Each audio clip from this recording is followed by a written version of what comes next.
নমস্কার বন্ধুরা, চলে এসেছি আবার একটি নতুন রেসিপি নিয়ে। এখানে দেখতেই পাচ্ছ সব চাটনির জোগাড় আছে। আমসত্ত্ব, খেজুর, টমেটো, কিশমিশ, বাদামটা শুধু আমি দিতে পারলাম না, রেখেছিলাম কোথায়, এখন খুঁজে খুঁজে পেলাম না। যাই হোক, আমি কড়াই সর্ষের তেল দিয়ে মৌরি ফোড়ন দিয়েছি, শুকনো লঙ্কা আর আমি কটা এলাচ দিয়েছি। এলাচটা দিলে কিন্তু চাটনির সেন্টটা খুব সুন্দর হয়। আর তাতে কেটে রাখা টমেটো দিলাম, দিয়ে একটু নুন আর হলুদ দিয়ে ভালো করে টমেটোটা নরম করে নেব, কারণ টমেটোটাই একমাত্র শক্ত, বাদবাকি সবই গলে যাবে।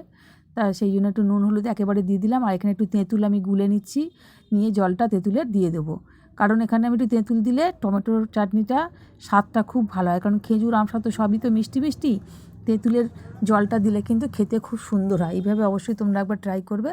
আচ্ছা, এদিকে টমেটোটা মোটামুটি সেদ্ধ হয়ে গেছে, ফুটে উঠলে এক এক করে আমি খেজুর, আমসত্ত্ব, কিশমিশ সব দিয়ে দিলাম।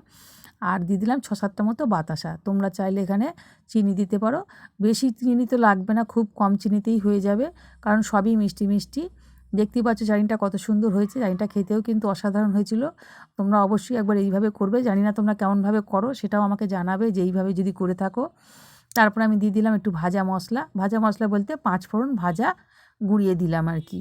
ব্যাস হয়ে গেছে আমার টমেটো, খেজুর, আমসত্ত্বের চাটনি। আর এই শীতকালে একটু শেষ পাতে চাটনি তো ভালোই লাগে খেতে।